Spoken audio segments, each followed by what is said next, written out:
Hello dears, പുതിയൊരു വീഡിയോയിലേക്ക് എല്ലാവർക്കും സ്വാഗതം. അപ്പോൾ ഇന്ന് ഞാൻ കേദള മീൻ, ഞങ്ങളിവിടെ കേദള മീൻ എന്ന് പറയും, നമ്മുടെ കഷ്ണം മീൻ. അപ്പോൾ അത് നമ്മൾക്ക് എങ്ങനെ വറുത്തെടുക്കാം എന്നുള്ളത് നോക്കാം. നല്ല ടേസ്റ്റി ആയിട്ട് അതിൻ്റെ എല്ലാ അരപ്പും അതിലേക്ക് പിടിച്ച് നമുക്ക് എങ്ങനെ ടേസ്റ്റി ആയിട്ട് ഫ്രൈ ചെയ്തെടുക്കാം എന്നുള്ളത് നോക്കാം. അപ്പോൾ അതിലേക്കായിട്ട് ഞാൻ 1.5 kg കേദള മീനാണ് വാങ്ങിയിട്ടുള്ളത്. അപ്പോൾ നമ്മുടെ തലക്കഷ്ണങ്ങളൊക്കെ ഉണ്ടായിരുന്നു, അതൊക്കെ മാറ്റി വെച്ച് നല്ല പീസ് നോക്കിയിട്ടാണ് വറുക്കാനായിട്ട് എടുത്തിട്ടുള്ളത്. അപ്പോൾ അതിലേക്ക് നന്നായിട്ട് കഴുകി വൃത്തിയാക്കിയതിന് ശേഷം ഒരു 2 സ്പൂണ് വിനാഗിരി ചേർത്ത് കൊടുക്കുക. വിനാഗിരി ഇല്ല എന്നുണ്ടെങ്കിൽ നാരങ്ങ നീര് ചേർത്ത് കൊടുക്കുക. അതിനുശേഷം 2 സ്പൂണ് മഞ്ഞൾപ്പൊടി ചേർത്ത് കൊടുത്തിട്ടുണ്ട്. അപ്പോൾ നമ്മുടെ സ്പൂണിൻ്റെ സൈസിനൊക്കെ അനുസരിച്ച് ഇട്ട് കൊടുക്കുക.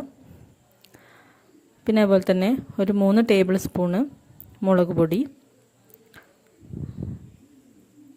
ഇട്ട് കൊടുത്തിട്ടുണ്ട്. നന്നായിട്ട് എരിവുള്ള മുളക് പൊടിയാണ്, ഒരു 3 സ്പൂണോളം ഇട്ട് കൊടുത്തിട്ടുണ്ട്. പിന്നെ അതുപോലെ തന്നെ ഒരു 2 സ്പൂണ് കുരുമുളക് പൊടി. അപ്പോൾ നന്നായിട്ട് പൊടിയായിട്ടുള്ള നൈസായിട്ട് പൊടിഞ്ഞിട്ടുള്ള കുരുമുളക് പൊടിയാണ്. അപ്പോൾ അത് 2 സ്പൂൺ ഇട്ട് കൊടുത്തിട്ടുണ്ട്.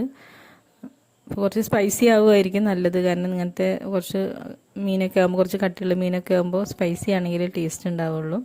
പിന്നെ ഞാനൊരു 2.5 സ്പൂണ് ഉപ്പ് ഇട്ട് കൊടുത്തിട്ടുണ്ട്. അത് ചെറിയ സ്പൂണാണ്. ഇനി നമുക്കിത് നന്നായിട്ടൊന്ന് മിക്സ് ചെയ്ത് വെക്കാം.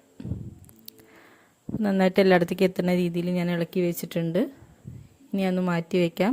ഇനി അതിലേക്കുള്ള ഒരു അരപ്പ് നമുക്ക് തയ്യാറാക്കാനായിട്ട് ആദ്യം നമ്മൾ മിക്സിയിലേക്ക് ഒരു പിടി ഇതുപോലെ വെളുത്തുള്ളി ഇട്ട് കൊടുക്കുക. പിന്നെ അതുപോലെ തന്നെ ചുവന്നുള്ളി ഒരു 3 അല്ലി ഇട്ട് എടുത്തിട്ടുണ്ട്. പിന്നെ കാന്താരി മുളക്, പിന്നെ കുറച്ചധികം ഇഞ്ചി, പിന്നെ കറിവേപ്പില 2 തണ്ട്, അധികം മൂക്കാത്ത ഇളയ കറിവേപ്പില നോക്കിയിട്ട് നമ്മളിതുപോലെ ഇതിലേക്ക് ഇട്ട് കൊടുക്കുക. നന്നായിട്ട് ഫൈനായിട്ടൊന്ന് അരച്ചെടുക്കുക. അപ്പോൾ ഞാൻ കുറച്ച് മീനൊക്കെ ഉള്ളതിൽ നിന്നാണ് അമ്മിയിലാണ് അരച്ചെടുക്കാറുള്ളത്. കുറച്ച് അധികം ഉള്ളതുകൊണ്ട് ഞാനിത് മിക്സിയിൽ ഇതുപോലെ അരച്ചെടുത്തിട്ടുണ്ട്. ഇനി നമുക്ക് അതും കൂടി ഇതിലേക്ക് ചേർത്ത് കൊടുക്കുക.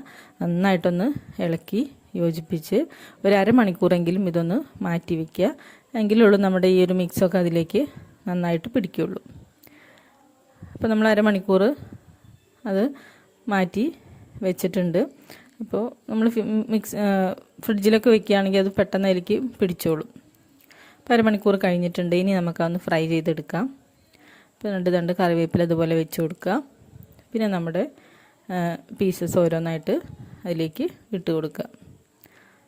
അപ്പോൾ എണ്ണ ഒന്ന് ചൂടായി കഴിഞ്ഞാൽ പിന്നെ നമ്മളെപ്പോഴും മീനൊക്കെ ഇതുപോലെ ഫ്രൈ ചെയ്യുന്ന സമയത്ത് ഏറ്റവും തീ കുറഞ്ഞിട്ടുള്ള രീതിയിൽ നമ്മൾ അടച്ചു വെച്ചിട്ട് വേവിക്കുകയായിരിക്കും നല്ലത്. നമ്മൾ തീ കൂട്ടിക്കഴിഞ്ഞാൽ പെട്ടെന്ന് അങ്ങോട്ട് കരിഞ്ഞു പോകും.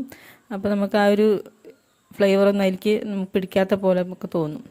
തീ കുറച്ച് സമയം എടുത്തിട്ട് ഫ്രൈ ചെയ്തെടുക്കുകയാണ് എപ്പോഴും ടേസ്റ്റി ആയിട്ടുള്ളത്. നമ്മളിതെല്ലാതും പാനിലേക്ക് ഇട്ട് കൊടുത്തിട്ടുണ്ട്. ഇനി ഒരു 5 മിനിറ്റോളം നമ്മളിതൊന്ന് അടച്ചു വെച്ച് വേവിക്കുക. പിന്നെ പുറത്ത് നെയ്യൊക്കെ ഇങ്ങനെ തെളിഞ്ഞ് വരുന്ന സമയത്ത് നമുക്കൊന്ന് മറിച്ചിട്ട് കൊടുക്കാം. പിന്നെ അതുപോലെ തന്നെ ഒന്ന് അടച്ചു വെച്ചിട്ട് നമുക്കത് ഫ്രൈ ചെയ്തെടുക്കാം. അപ്പോൾ മുഴുവനായിട്ട് നമുക്കിതുപോലെ ഓരോ ബാച്ചായിട്ട് നമുക്കിതുപോലെ ഫ്രൈ ചെയ്തെടുക്കാം. അപ്പോൾ നമ്മളൊന്ന് തിരിച്ചിട്ട് കൊടുത്ത് നോക്കുക. അപ്പുറത്ത് 2 സൈഡ് ആയിട്ടുണ്ടെങ്കിൽ നമുക്ക് തീ ഓഫാക്കാം. അപ്പോൾ ഈ രീതിയിലാണ് ഞാൻ കേദള മീൻ വാങ്ങിക്കഴിഞ്ഞാൽ നമ്മൾ ഫ്രൈ ചെയ്തെടുക്കാറുള്ളത്. അപ്പോൾ നിങ്ങൾക്ക് വീഡിയോ ഇഷ്ടമായെങ്കിൽ ലൈക്ക് ചെയ്യുക, സബ്സ്ക്രൈബ് ചെയ്യുക. താങ്ക്